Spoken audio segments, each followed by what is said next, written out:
Alright, so here we are on a brand new patio cover project. We're taking this old one out. It's completely rotted. And it's time to replace it with some Alumawood. Stuff that actually lasts and doesn't rot.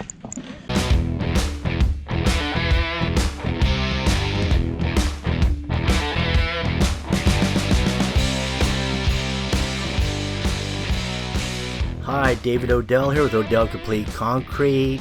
My son's doing a patio cover here. Removing the old one and putting a new Alumawood cover in.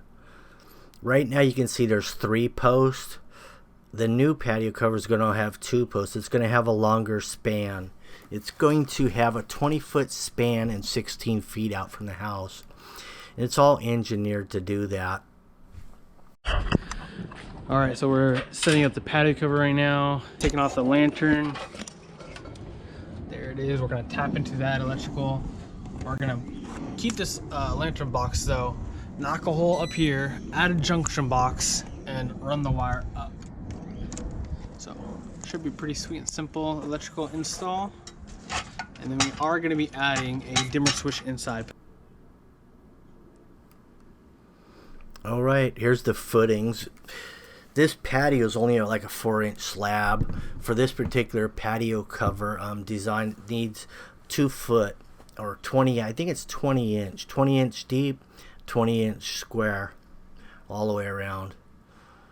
There's going to be 2 posts, one on each end. The header on the outside edge is going to have a steel beam insert, and then the Alumawood's going to slide over that, and that's where you get the strength for this kind of a span, is out of that steel insert. Now this the existing concrete is an exposed aggregate, so they're going to attempt to match it by seeding. They're going to use Quickcrete, the bag mix, I think 60 pounders. Then they're going to try to seed it with some round rock to match the existing on those footing areas. Right there, that's your ledger going up there.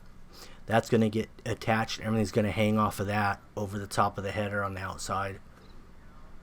So here's how we're going to check to make sure that we got a perfect line off the house coming down this way.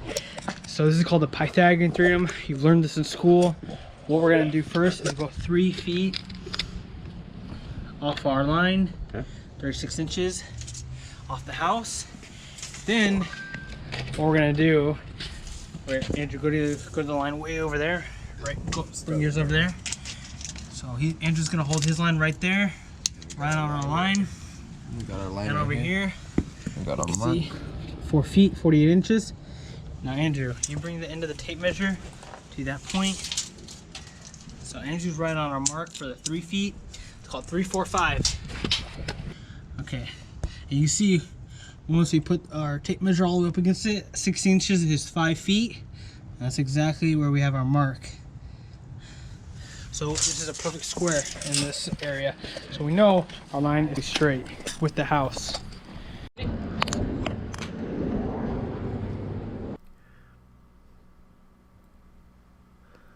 So they're snapping the line. They know the height of that ledger, so they measure down from those rafter tails so it fits up in there nice and snug.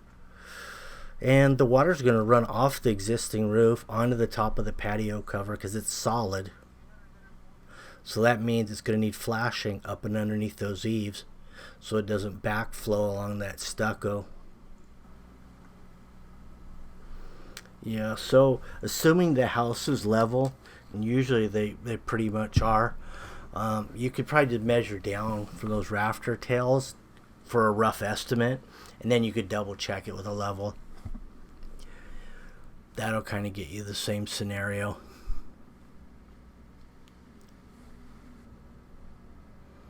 Wow, I'm just noticing the Milwaukee pack out right there.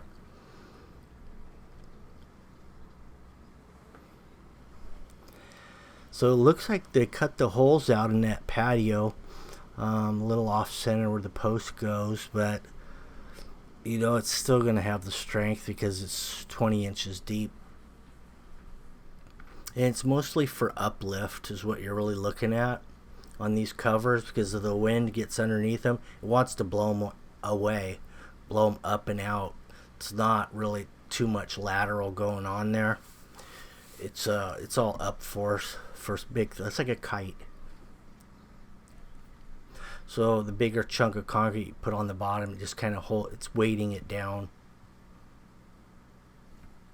Okay guys, we just got the post installed. I'm gonna go over detail of how we established the post, got them in position, and also a little specialty, what we're doing on that concrete side. So come over here real quick.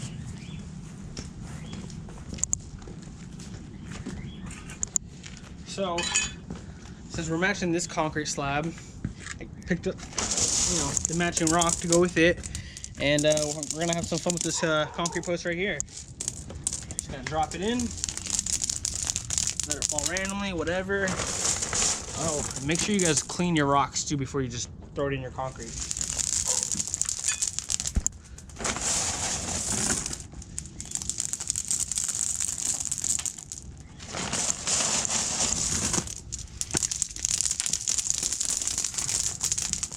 So now we have all of our rocks in place. What I'm gonna do is I'm just gonna start pounding it down. You guys probably seen, my dad do this in a couple of videos. Same concept. It just happened to come in handy on this job since we are putting a post in for a patio cover. So I'm just gonna smack these all into place. See the cream rise. And you pretty much want to get this fully submerged.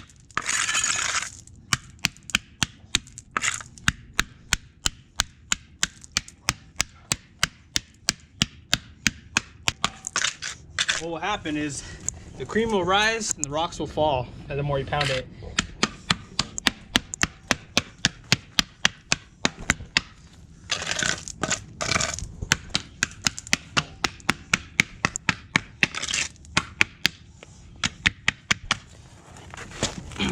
A little bit more concrete in.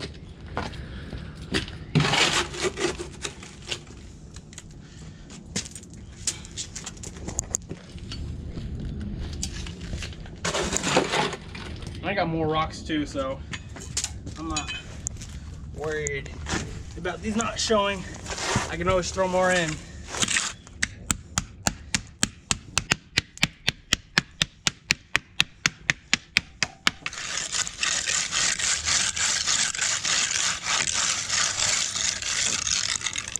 Alright, it's all pretty submerged. Now we're just gonna wait. We're gonna wait for this to get hard. Once it's hard, we're gonna wash it down and it's gonna expose all the rocks. Sweet and simple. Yeah, with that particular mix, it's really tough to get the rocks down. You really got to beat the out of it because the mix is pretty granular because they're trying to get like a 3,000 psi out of it with the least amount of cement. So the more rock they put in a mix and the more clean sand without any fines, you can achieve the psi without as much cement. So what I like to do is just take like a half a bag of mortar, mix it with that particular mix, that concrete bag. Then you have some more workable material in there, so you can displace those rocks pretty quickly and get the cream to rise,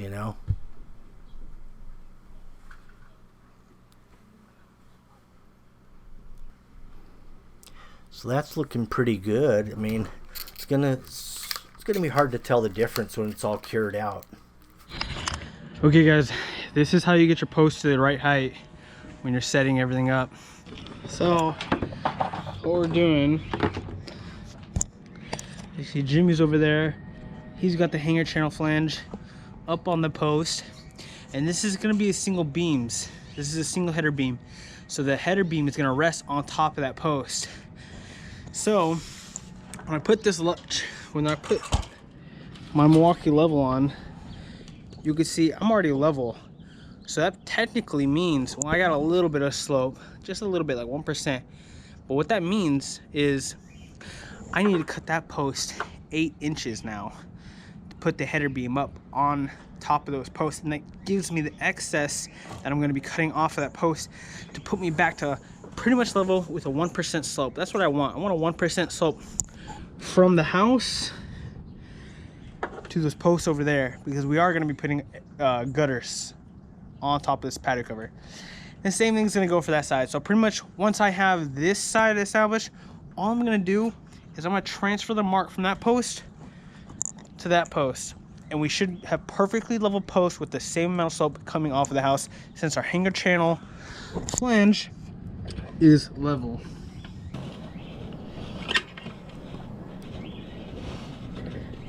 And here's the caulking going in, just to seal that ledger against the house so water and other debris don't get behind it.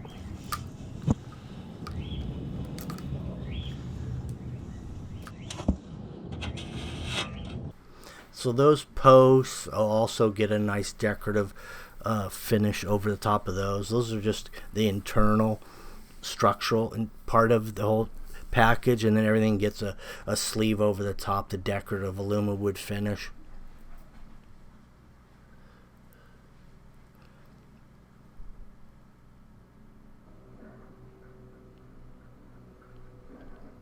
On the ends of those posts, there's actually a little sleeve mount that goes into the top, which harnesses the actual beam, and then you screw it in. And that's how this attaches a little different than some of the previous patio covers that we did.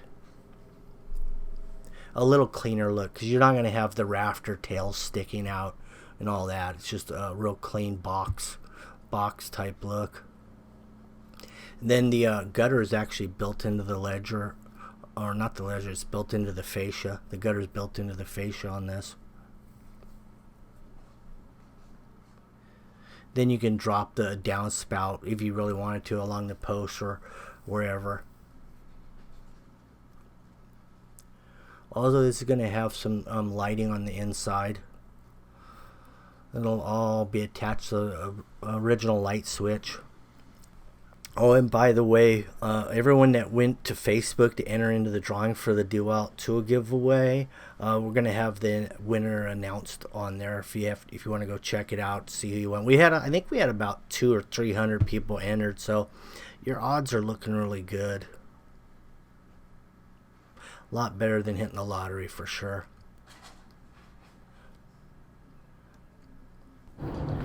Okay, so we're just getting our panels up. We're about to start doing the electrical layout.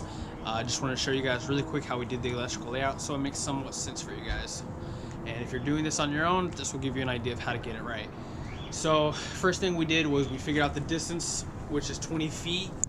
What we did to evenly space 3 lights was we had to divide 20 into 3 equally areas. So what we did was we went 2.5 feet off the edge. Well, actually we just found center first, which is 10 feet. After that, we went 7.5 feet off of that each way, and that leaves an extra 2.5 feet on each side. So that gives you exactly 20 feet, and that's evenly spaced lights in 3 parts for 20 feet. Next, what we did was we divided the header beam from the wall. So the header beam wall is 15 feet. Now we had to divide that into 2 equally spaced lighting, because we're gonna have lights running this way, and we also had to divide them up equally this way. Hopefully that makes sense. So going this way, we had to divide that into 2, which gave us 7.5, and then off that 7.5 point, all we did was we went 3 feet 9 inches off of that middle, and that gave us an extra 3 feet 9 inches to the header beam and wall, so that we have evenly spaced lights running down this way and this way. So hopefully that makes sense for you guys. We're gonna start getting them installed though. So once you get to this point, it's pretty simple sliding and locking the top in.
To the front face of the whole patio cover just went up, which is the gutter system.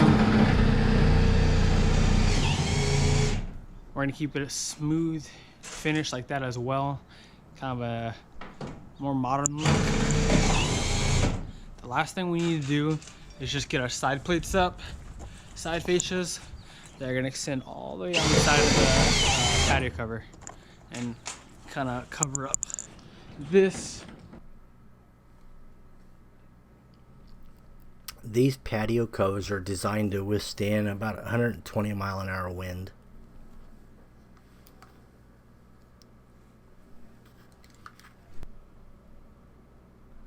Now this flashing is just directing the water that falls off the existing roof away from the side of the house. There's the downspout dropping down that post. Yeah, that looks a lot better than the old one, with the 3 posts blocking a lot of your view out the patio sliders. Now it's just wide open. Alright, thanks for watching. Make sure you like, share, subscribe, hit the notification button. That way you'll be notified as soon as we upload another one. Have a good one. Bye.